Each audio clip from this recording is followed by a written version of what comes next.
Welcome, Raki, to the Yeah. podcast. Welcome. All right, we are going to officially come up with some What's up? topics for you. We're going to come up with some topics for you to talk about, basically, or for I'm us to watching talk you. to you about, and you give us your response to any of these topics. Okay? Nuh-uh. Yeah. Hell yeah, one less. All right, let's go. First. Oh wait, should I Andrew? I'm racking. Um. Hello there, rising audience. I All right. am. So the first I'm topic we're really. gonna. Uh, Do you wanna? Do you wanna? yeah, I'm really cool, and that's all you need now. Okay. For anyone who doesn't know, One less. Is that I'm one I'm less? gonna I'm gonna read out some stuff about you. Okay. For anyone who doesn't know who Raki is, he is one of the candidates for vice emperor. He's running this week. He's running this time. Uh, he has multiple connections throughout 90% of all the Calorith nations. He has been loyal to Nahus, the Emperor of Calorith, for over 2 years, and has helped him in many conquests that not just in stoneworks but in general. And and is one of the most influential and important members in the government currently. And that's about all I got written down here. So um, the first topic we're gonna go over, Raccoon. Okay. Are you prepared to go over these topics? I'm locked in. I'm locked in. All right. So the first topic we're gonna go over is vice emperor elections. Ooh. So vice emperor elections. Obviously, we see that you're clearly running against Pigeon, right? You're clearly Yeah. in a one-on-one against Pigeon. So if I Yeah. was to ask you, what would you do that's unique to what Pigeon would do? Like what length would you go to that Pigeon wouldn't? So, when you talk about lengths, Like I'm I'm in a um very good position right now with the government, yeah and I've been consecutively a lot. I've been grinding a lot on the server, and I've been doing a lot yeah diplomatically. yeah And this all conveys back to my main ideals, which we'll talk about later. But it's very important to me that I spend a lot of time on the server and spend a lot of time communicating with the people. So when you talk about lengths, I think I've already made those lengths. I've already spent the time connecting with people on the server and doing work and doing what's important and what's necessary for Calorith. okay, good answer. So my second question for you, for this topic is Calorth is facing several issues, ongoing with war, obviously, which it's a little bit off Yeah. topic. We'll talk about that a little bit, but Calorth is facing several pressing issues, including economic stagnation. Like only two nations currently in the green light in economy, based Uh-huh. on economy, and social unrest in parts of New Illyria that they're making recently. Like New Mm-hmm. Illyria, Vanix has started to get online, so he's starting to make those claims. What do How do you plan to address these challenges and promote stability and prosperity throughout the empire? Like, how do you feel about that? Like, how would you So do it? I would break down the nation economically speaking in two sections. And the first section is the rich, which is Seorsa and Astoria. And Seorsa and Astoria are the richest states by far. Third place isn't even close. And well, they're close, but big gaps nonetheless. Um, but when it comes to economy, a lot of states are just struggling with activity and getting people on to make the funds necessary. Astoria has a lot of active players, they have a lot of grinders, and the same as with Seorsa. Although Seorsa takes more of a marketing approach, Yeah, they which have is what more I've noticed. marketing. They have more like Uh-huh. marketing. They make their money through diplomatic deals and Mhm. others, but that's not important. What's important is everyone else is surviving, but they're not thriving. And I think I want to use that word a lot because currently Sarissa and Astoria are thriving, and our other states are not doing so well. They're fine.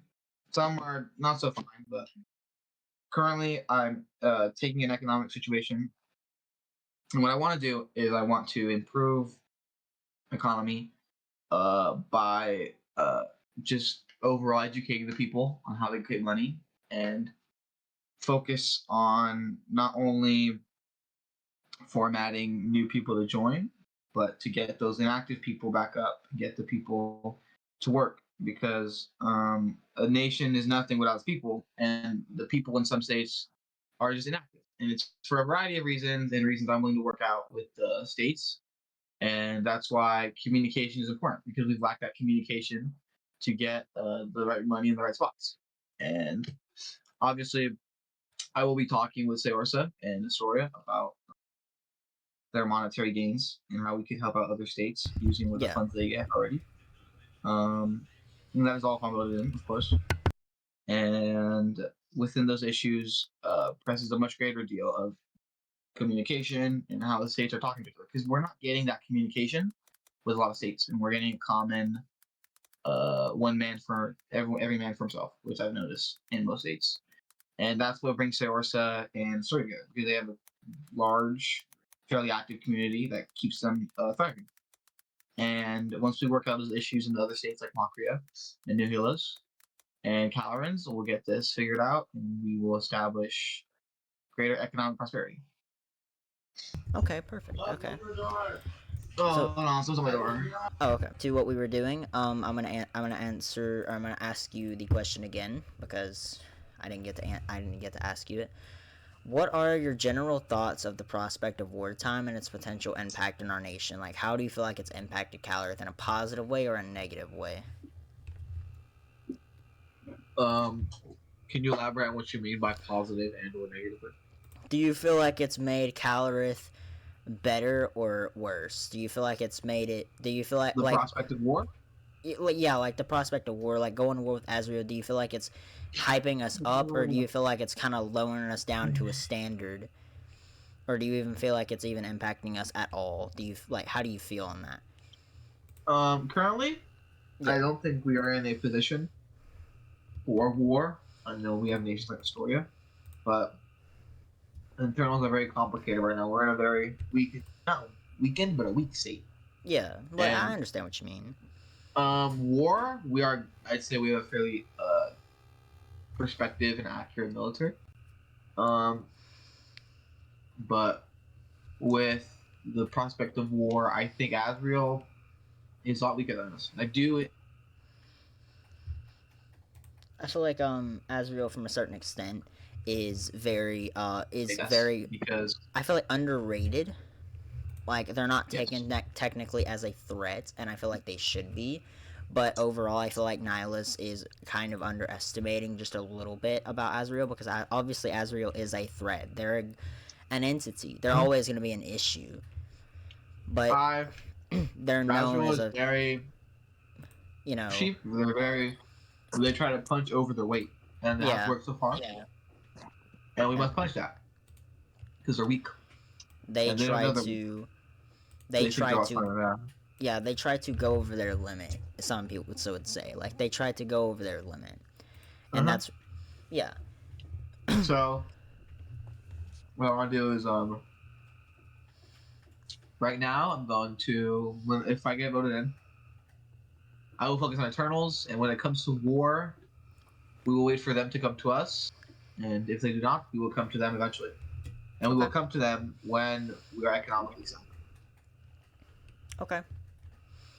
So, thoughts on accountability are obviously transparency and accountability are essential pillars for effective governance across everywhere in Calorith. Everything. Uh-huh. So, how do you intend to ensure you know transparency in decision making processes? Like how and hold yourself like accountable for others and even other actions like serving as the vice emperor. How do you feel like?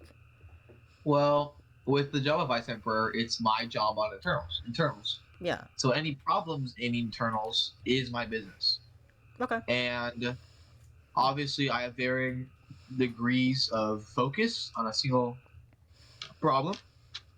Like an issue of a state leaving is on way higher to on my standards than like someone complaining about less of an influx of factors. Mm-hmm. Um, and it's my job to balance those out accordingly, of course. Okay. So with that being said, I will do my best to confirm that I would try my absolute best to ensure stability within the nation. And I'll be holding myself accountable in a lot of ways because terms are 3 months, and of course, anything that happens inside the nation is of my accordance and is of either my guidance or my overseeing. Um, and of course, as I said earlier, that all leads back to me. If something if something comes up that I will not be able to solve, then of course that is where we bring in other people. It's case by case really. So it's hard to claim what I will do for every situation. But I will say Mm-hmm. that I Yes, will be very responsible and will be holding myself for a lot of cases, a lot of case by case scenarios, you'll hold to yourself show that I am accountable, responsible. Yes, basically. to show Yeah. that I am responsible. Okay. Okay. So good answer there. Okay. So number five, the diverse populations within Calorith, um, have varying needs and concerns. Especially Mm-hmm. within High Councilmen obviously making proposals for different changes. Obviously, how Uh, Nihilus built the Constitution from the ground up in Calorith. How do you plan mm-hmm. to represent the interest of all citizens, including like other communities, and ensure their voices are heard in the Imperial Count or like in the Council of Calorith? Like, how would you ensure that their voices are heard even at their current low state? Like, how would you feel in the government? Like, in the government, they have a low, say as citizens in an Imperial Republic. So how would you make sure that their voices are heard? Well, it's not under my jurisdiction Mm-hmm. to tell a high councilman how he should Yeah. run his people and how he should run the institution of the state they're in. But I use the high councils and the senators as voices of the people. And of course, if the voices are not being served, then change is necessary. Okay. And that is a field that I cannot really implore. I cannot change because high councilmen are supposed to be sort of permanent in all the ways. So it's Yeah. hard. So if a high councilman is not representing people, obviously it change. But I would say almost every high councilman is um, doing a fairly adequate job of displaying his people's emotions and keeping his people fed. Mm-hmm. Okay. So in times of uncertainty, basically meaning you don't know what's going to happen, you expect the unexpected, the Vice Emperor must remain calm and decisive. Can you provide an example from your past experiences where you've demonstrated effective leadership under pressure, and how you would apply those lessons to your role as Vice Emperor to others that are up and coming Vice Emperors, if you Okay. were to, be elected as Vice Emperor? So, can you repeat the question? Wait, what? Do you want me to read it again? Yeah, just the whole question, please. This is number 9, and I can, like, do you need me to read it to you again? Yeah, just read it. Okay. Yeah. In times of crisis and uncertainty, the Vice Emperor must remain calm and decisive. Can you provide an example from your past experiences on other servers or other nations from Stoneworks, or, yeah, in general, just another, world building server, demonstrated effective leadership under pressure, and how will you apply those lessons to your role as Vice Emperor and to other Vice Emperors that are up and coming? Okay. So, basically, meaning, do you have any examples of past experience that you're under pressure, and how would you use that pressure? Like, would you remain calm and decisive, or would you decide to Yeah.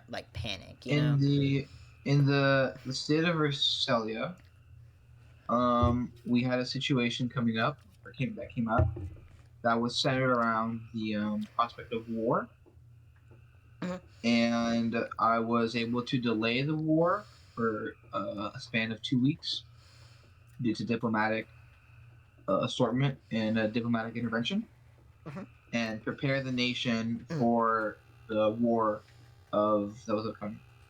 Okay, so you gave time. You gave people time. Yes, I Okay. stalled for 2 weeks whilst other things were going on in the nation to figure that out. Would you say in that And time you remained calm and decisive at that time?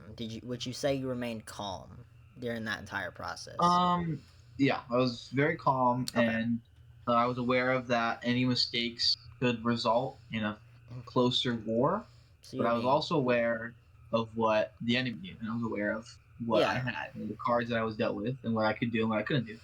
yeah. And I limited myself and I limited my decision to simple to basically simplify the problem, and I was able to solve it, obviously, like I said. Okay. So last question for the Vice Emperor elections topic for this. Mhm. What is your vision for the future of Calarith, and what specific actions do you plan to take to realize that vision, like the vision, if you were elected as Vice Emperor? What would you do if you were elected Vice Emperor? What would change? Like specific things, like under your rule, like internal affairs, would stuff like that change, or would stability in economy change? Like how, like what specific things would change under your rule? And this is the final question. Yes, this is the final question for that, for the first topic, and then we're probably just going to go with that last topic, and then we'll end it there. Okay. So, how many questions foresee this? For the war topic, there's five, and then for the last topic, on the opinions on your rival in the vice emperor chair, we have four questions scheduled for you. Okay. So, can you sorry? Can you repeat the question? Yeah. What is your vision for the future of Calarith, and what specific Oh, actions do okay. you plan to take and realize that, the vision, if elected as vice emperor? How would you take that, and what would you So, change? my first act of vice emperor would be to enter the state and, of course, introduce myself. And I would like to introduce myself to every high councilman Yeah. and begin forming connections to the whole government. Something we're lacking currently, and something we have lacked a lot with Ellis's absence.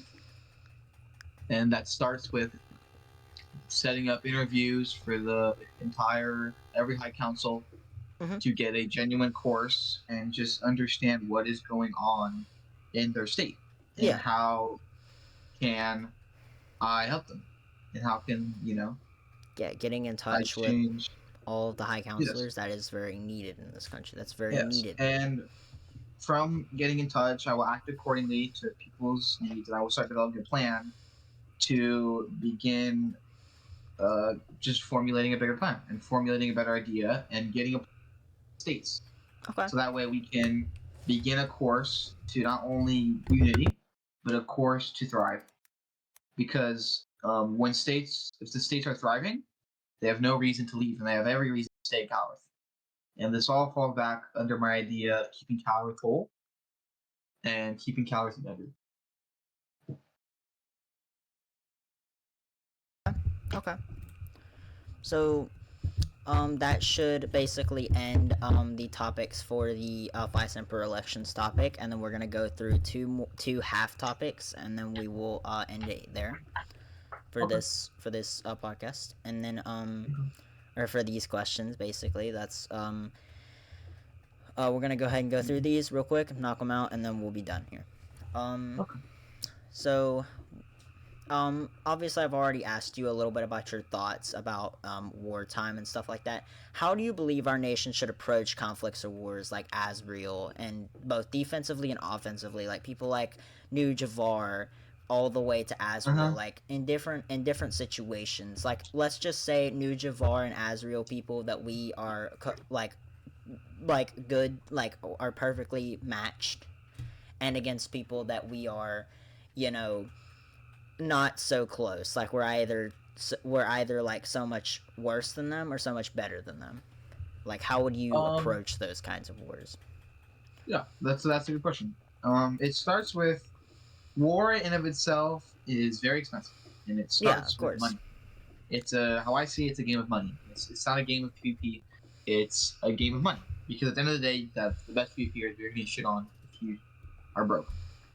Mm-hmm. Um, I think there are lots of ways to go into strategy, and I will not be discussing strategic Yeah, strategic. circumstances because Yeah, that is not my idea. That's not my what I'm coming in for. I'm not coming in for war, Cal. I'm coming in for economic prosperity.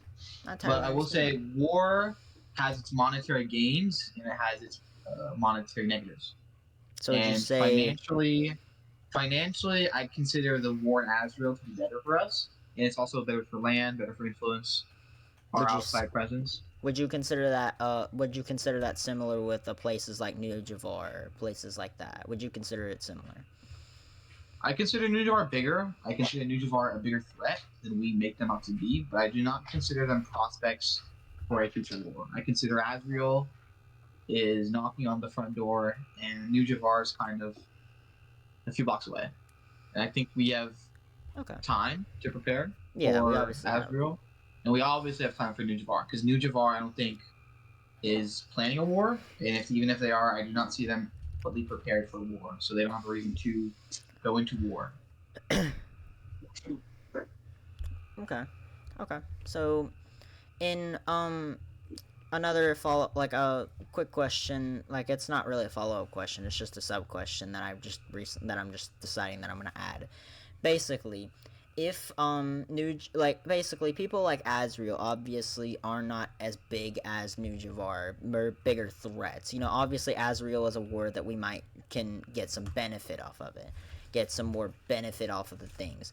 But if you had to base nations off of like who you believe would be like nations that are important in military game and economic game, would you consider Astoria and Seorsa, or would you consider everyone as a whole putting effort into it? With the prospect of war, any state bordering Azrael or any state bordering Udavar will be greatly affected. And I think that I see Astoria is our most militaristic prominent state, and I consider it to be like that in the near future, and I consider it to be that in wars. So Astoria will be a spearhead for war, and other states will help. I know Yeah. Kashiva and Sarasa can give great help with stuff like that. But considering all those Nujavar and Astoria both in our northern regions, I consider the north to be the most prominent spot for a war like that. And I think Okay. it's up to the north as an entity, the northern part of Kalar, to work together and whoever the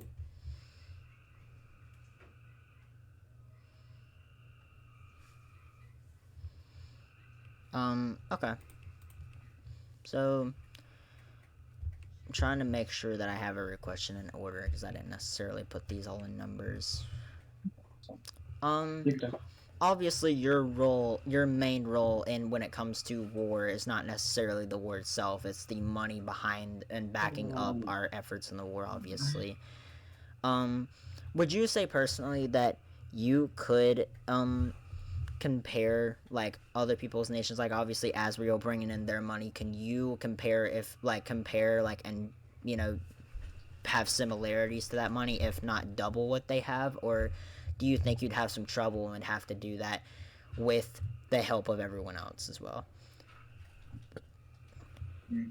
I don't see war happening in the next week, and I see war in the near slash yes probably in a few weeks. Okay. Currently, whenever the elections end, and whenever I'm in, if I am in place, the role of vice emperor, then I will be solely focusing, at least for the first part, connections and monetary, and money is very important for war. And I think if I can prepare adequately, prepare the states, we are completely fine and completely secure for a war, especially against New Javar or Azra. Yeah. Okay. So militaristically, Uh-huh. basing our country off of military, would you assume that we are known for military with allies, or would you say that we're fully capable on our own to be able to withstand a target like Azrael, New Javar? Would you say that we're capable of doing something like that? I think we are fully capable of war on our own, but we also have great allies. Exactly. Yes. Right, Nihilus has gained for us. So whilst I do think we will be, I am preparing us for. I'm not preparing us, but I'm preparing us. For the Well, idea of, I mean, obviously yeah, you have to prepare for war. Like I'm I get preparing us that. financially, but I am also preparing for war with In preparing yeah. financially. So with that, I think completely and perfectly that the prospect of war will benefits, and it's we have allies, we have friends that we need, and they're not necessary. And I think we can win these wars easily, not easily, but But obviously, fairly. win them Um, alone, right? Win them yes, we possibly can win these alone. alone, but our allies can greatly help us. But it's about Yeah. if our allies can help us. And I am preparing for a solo war, coward, not no allies. Okay. So, final question for the war topic we're gonna ask here is Yeah. based on um prioritizing roles. Do you feel like based on every nation, we're talking Makria, what's left of what's up, like some like the parts of Illyria that are still there, um you know, like obviously Vicoris, obviously, like every country that has anything to do with it. Would you say all of them would have to contribute, or would you say like in taxes, like basically what I'm saying is in taxes, would you make everyone contribute through taxes, or would you just say like if you want to contribute you can, or like is it like a priority that you contribute to the military? I think it's optional. I think some Mm-hmm. states will want a military, and I will help some states gain a military, even if they don't think it's very necessary. I think Yeah. Maka is a good example of a state that will need a military to prepare, because Nujabur is on their doorstep. Yeah. But how I see it, not all states need to prepare, but once we are in war, I expect all states to give some sort of financial aid and some sort of support for the Coward flag. Yeah. Okay. And I think doing so will be very disrespectful and cause some great problems in our nation. Great answer. Good answer. Good answer. All right. So this is the final five questions, all five questions, and then I'll let you go here. Um, we're gonna do opinions on your rival, your opponent in the on the other end of Mm-hmm. the vice emperor elections. Uh-huh. Obviously, Yeah. Pigeon is the next person running. Would you say that he is a opponent? Would you say that would you say that he's a worthy opponent, a worthy challenger to you? Do you feel like you would have it won, or do you feel like he is worthy to also be vice emperor, like as well as you are, or as well as you deserve to be? Do you feel like he Pigeon is deserves it just as a much as you do? yeah. I think Pigeon's I have a lot of respect for Pigeon. I have a long history with Pigeon, Mm-hmm. and once again, I have a lot of respect for him. Yeah. And we're coming into these elections, and a lot of people have a lot of hopes about who's going to win, who's going to lose. And with Sarapod not entering, but leaving elections, Yeah. it simplifies us into us two candidates. And I think Pigeon, I'm not fully knowledged on the current situation in Makria, and that is something I wish to improve in. But I will Mm-hmm. say that I think Pigeon has a lot of talent and he's grown a lot as a person. But I would still state myself as a better candidate than him. And that is no disrespect to him, but that is validation How you would and expose it. confirmation of my ideas and I have the confidence and I'm quite confident in how I can perform at the role. Yeah. Okay. I see. Okay, I understand. Recently, Pigeon has gotten some backlash because in his candidate post he made, he said and he quotes that he thinks he should have this role for compensation of losing 90% of his state. Do you feel like he did? Do you feel like he believes that he deserves vice emperor because he lost 90% of his state, or do you feel like he said that obviously just for jokes and just for fun, or do you feel like he's being serious about it? But it should Um, not be a difficult question. I think it's probably for joking purposes. Yeah, I mean, I would Pigeon, assume that it even was for a in joke. diplomatic discussions I've had with him, he doesn't take something very seriously, Yeah, and that was probably exactly. one of them. And Makria has a lot on his doorstep, and I can understand where he's coming from with Hmm. the claim 90%, even though it's a great over exaggeration. But still, Makria is very precarious right now, and I understand where he's coming from to some extent. Okay. Okay. Perfect. Um. Okay. Third question. Um. You said in your thing, or in your candidate message in your response, you have been kind of the biggest part of Calorith at the moment. One of the biggest leaders. Um, Mhm. Obviously, with that, you should know a lot, obviously, about everybody here.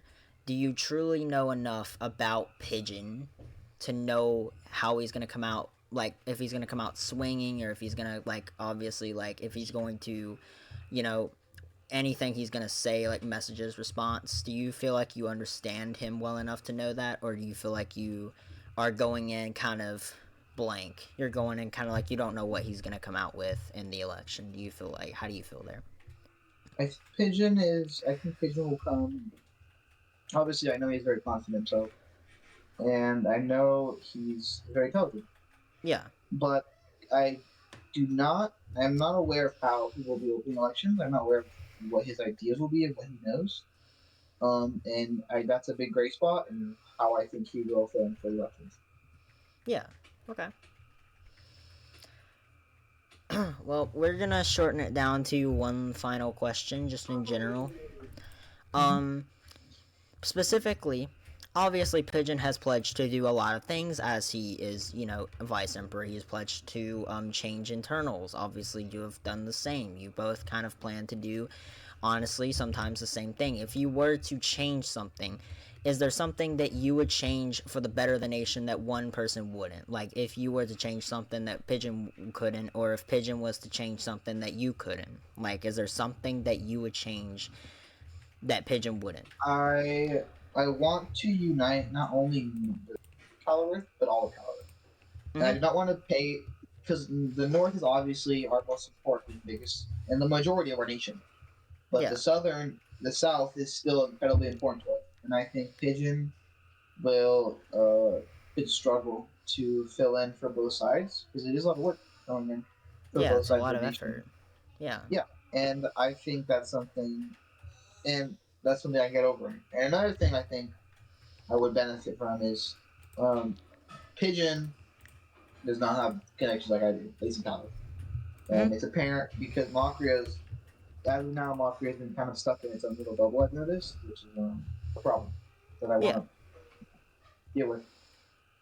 But Okay. in Mocria, Pigeon's homeland, and where he currently is governing.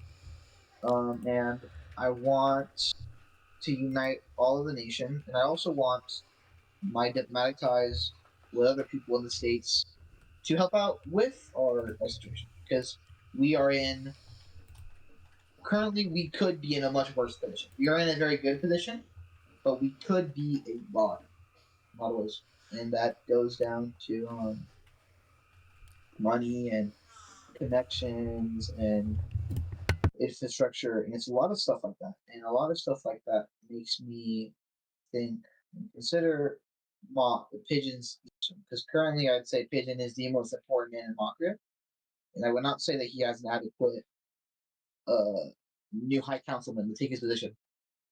So whoever will take his position will have a lot on their hands, and I think Pigeon and Makria has been doing a very solid job. Okay. Perfect. All right. So for you, that is all of the questions we have for you. Okay. Thank you for showing up. Thank you for being a part of this. Thank you. I really appreciate it. Yeah. So, no problem. Everyone, this is Raccoon, Thank you. one of the candidates for vice emperor. Um, Obviously a very good candidate. I would recommend. Both of them are good. Like whoever you want to vote for. Obviously, you vote for who you want to, but um, that's mainly for high counselors because I'm pretty sure high Yeah. counselors are the only two that can vote. But if you are a high Uh, counselor and you're watching this, vote for whoever you want to, obviously. I But would I'd like to say one more thing real quick just yep, before we end this. just anything for you And want to say. it's that to the citizens and to the people in government, I am working. If I'm elected, I'm going to work as hard as I can, and I'm going to do the most I can. And I will work not just for the government, but for the people, because at the end of the day, a nation is nothing without its people. And I see the passion and I see the love that our civilians have, and I truly want to show that Calorith cares about his people. And I don't think we've shown enough love for how far our civilians have taken us so far. Okay, okay. Well, everyone, that is Raccoon. Very good candidate.